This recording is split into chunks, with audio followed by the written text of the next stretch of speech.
It's really it's like ऐसे। आप इन्हीं म्यूचुअल फंड, इन्हीं सो कॉल्ड एप्स के आप जब रिव्यूज में देखोगे तो आपको पता चल जाएगा कि एक्चुअली इनका बिजनेस क्या है।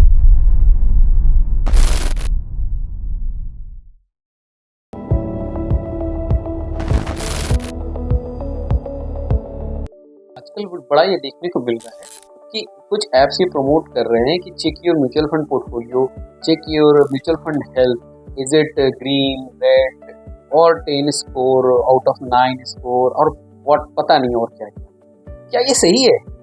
Believe me, it's a scam. और मैं ऐसा बिल्कुल भी नहीं कह रहा कि सारे म्यूचुअल फंड्स आपके लिए बने हुए, बिल्कुल भी नहीं। सारे फंड्स आपके लिए नहीं बने, सब आपके रिस्क एपेटाइट और टाइम होराइजन के ऊपर डिपेंड करता है। आपने 5 साल 10 साल और पता नहीं कितने सारे फाइनेंशियल गोल्स के लिए अपने इन्वेस्टमेंट स्टार्ट किए और मार्केट के थोड़े मोड़े उतार चढ़ाव में ये ऐप बोलते हैं कि ये फंड अच्छा नहीं है, इस फंड की स्कोरिंग अच्छा नहीं है, इनका हेल्थ अच्छा नहीं है। ऐसा बिल्कुल सही नहीं। Exit this fund, redeem this fund, switch this fund, is it really? Really it is not. It's totally illogical. Fund का परफॉर्मेंस शॉर्ट टर्म में जज नहीं किया जा सकता। मार्केट का साइकिल होता है, सेक्टर का साइकिल होता है, सेक्टर का रोटेशन होता है। हर समय एक सेक्टर एक जैसा नहीं चलता और यही फायदा है कि रुपी कॉस्ट एवरेजिंग जो एसआईपी का पार्ट है उसमें आपके हर एक सेगमेंट में पैसा इन्वेस्ट होता है। हम सिर्फ अपना पैसे का रिटर्न देख रहे होते हैं, पैसे की वैल्यू देख रहे होते हैं, बट द अंडरलाइन यूनिट्स नहीं देख रहे होते हैं। मार्केट जितना नीचे आता है आपके नंबर ऑफ यूनिट्स बढ़ रहा है, आपकी नंबर ऑफ अपॉर्चुनिटी बढ़ रही है ज्यादा रिटर्न और एक अच्छे रिटर्न की। अगर सच में देखा जाए ना तो एक 5 साल के एसआईपी आप चलाते हो ना तो 3-4 साल आपके पैसे या तो नीचे रहते हैं या एवरेज आउट होने में चले जाते हैं, मतलब सेम यूनिट्स प्राइस पे, सेम नंबर ऑफ यूनिट्स पे चले जाते हैं। और यही 4 से 5, 6 महीना, 8 महीना, 10 महीना या 1 साल ऐसे होते हैं जिसमें उसको नीचे के यूनिट्स मिलते हैं। मतलब नीचे यूनिट्स मिलने का फायदा ये होता है कि हो सकता है आपके पैसे थोड़ा नीचे दिख रहे होंगे, कम दिख रहे होंगे, लेकिन नंबर ऑफ यूनिट्स आपके बढ़ जाते हैं। That's actually the magic. यही वो मैजिक है जहां आपके नंबर ऑफ यूनिट्स बढ़ जाते हैं और आपको ज्यादा यूनिट्स मिलते हैं और आगे आने वाले टाइम में, फ्यूचर में आप उन्हीं यूनिट्स को रिडीम करके अपने रिटर्न लेने हो, अपने पैसे लेने वाले हो। तो आपको जो मौका है, जिस मौके में आपको ज्यादा यूनिट्स मिलने वाले हैं, आप उसी मौके पे अपना पैसे अपने एसआईपी रोक देते हो, रिडीम कर लेते हो, स्विच कर लेते हो, दूसरे किसी फंड में चर्न कर लेते हो और फिर कुछ टाइम के बाद यही सो कॉल्ड ऐप आपको बोल रहे होते हैं कि नहीं, अब ये फंड अच्छा नहीं है, अब कोई और फंड अच्छा है या पहले वाला फंड आपका अच्छा है। और ऐसा हुआ है, ऐसा कई बार हुआ है।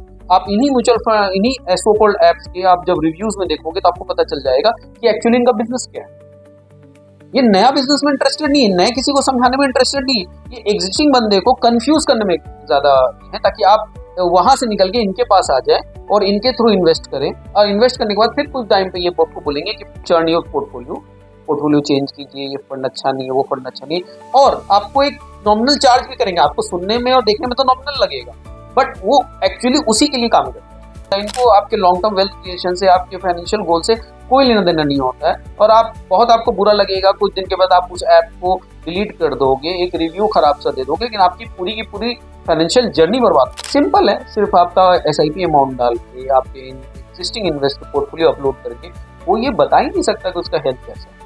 ये एक्चुअली डिपेंड करता है जब आप ऑनबोर्ड कर रहे होते हैं कि आपने किस फंड में लगाना है। इन्वेस्टर को ये लोग कंफ्यूज कर देते हैं और जब सबसे ज्यादा यूनिट्स मिलने का टाइम होता है उस समय आपकी एसआईपी बंद हो जाती है, स्विच हो जाती है, रिडीम हो जाती है और आपकी जो एसआईपी वो गलत टाइम पे एग्जिट हो जाती है। इस समय उसको सबसे ज्यादा कमाने का टाइम था, सबसे सस्ता उसको सामान मिल रहा था, वहां पर उसको आपको एग्जिट करना। ये बिल्कुल भी सही। यहीं पर वेल्थ डिस्ट्रॉय होती है, डिस्ट्रैक्ट होती है पहले, उसके बाद डिस्ट्रॉय होती है। जब मार्केट गिर रहा होता है, आप फोन करते हो सामने वाले अपने एडवाइजर को या मिलते हो, वो आपको समझाता है कि मार्केट गिरना अपॉर्चुनिटी है। क्यों अपॉर्चुनिटी? उसका पूरा वो आपको दिखाता है कि नंबर ऑफ यूनिट्स कैसे आपके बढ़ रहे हैं, या इसमें कैसे आपका रुपी कॉस्ट एवरेजिंग होगा, या इसमें कैसे आपको फायदे मिले। और जब मार्केट बढ़ भी रहा होता है तब भी आपको एक इमोशन आपका हावी होता है कि पता नहीं और कितना बढ़ेगा, यहाँ पर निकल जाते हैं। तो वहां भी आपका फाइनेंशियल एडवाइजर आपको बताता है कि ये आपका हॉरिजॉन नहीं, आपका हॉरिजॉन अभी आगे है, आप प्लीज अपने इमोशंस को कंट्रोल कीजिए। तो कहीं ना कहीं आप थोड़ा रुकते हो, सुनते हो, समझते हो, देन एक्ट करो। और यही वजह होती है कि एक खुद से किया हुआ इन्वेस्टमेंट कभी भी बहुत लॉन्ग नहीं चल पाता। और ये डेटा मेरा नहीं है, ये डेटा साबित है। ऑलवेज रिमेंबर, पैसे इमोशन से बनते हैं। आप कैसे अपने इमोशंस को कंट्रोल करते हो, कौन से मार्केट साइकिल में आप क्या करते हो। रिसेंटली एक बड़ा ट्रेंडिंग न्यूज है जेवार एयरपोर्ट को लेकर कि जेवार एयरपोर्ट के पास जितने भी किसानों से जमीन ली गई थी, उनकी पड़ती जमीन ली गई थी, उनको करोड़ों करोड़ रुपया उनको एज अ कंपनसेशन दिया गया था। मतलब एवरेज किसान को भी 2 करोड़ प्लस पैसे मिले हैं, किसी को 2 करोड़, किसी को 1.5 करोड़, किसी को 3.5 करोड़, किसी को 4 करोड़। और आज 4-5 साल बाद उनके पास एक भी पैसा नहीं बचा है।